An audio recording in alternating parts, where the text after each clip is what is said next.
All right, we're in chapter 20 of Exodus today. We're halfway through the book of Exodus. We're going to be talking about the 10 Commandments today. As I was reading this morning, about 2 or 3 things stuck out to me. One was how this chapter started.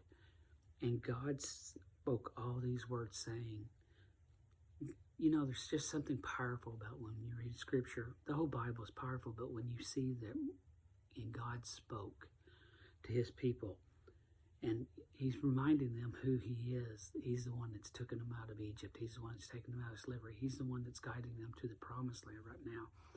But he has these commandments, these laws that he needs them to follow to be the holy nation that he wants them to be.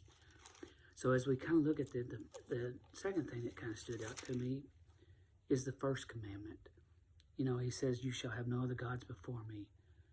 And as we look at that, we almost see, if we could just follow that one commandment, how each and every other commandment would fall in line, that we would be able to keep each commandment if we would just make the first one, make him the God before anything else.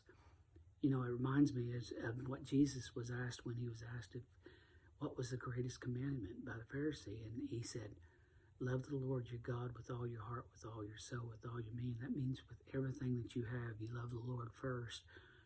But then you also look at, he said, then the second commandment is love your neighbor as yourself. And as we look at the 10 commandments, you see this fulfilled in what Jesus was saying, because if we love the Lord with all our heart, then it's going to affect how we treat people and how we love people. And that's how kind of the second part of the commandments is about how we treat people.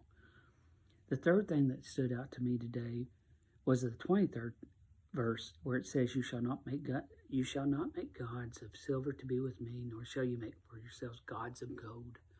And I'm thinking, as we'll read ahead later on, how soon they forget what God has commanded them to do, and they'll make an image out of gold, and not that or forget what God had told them to do.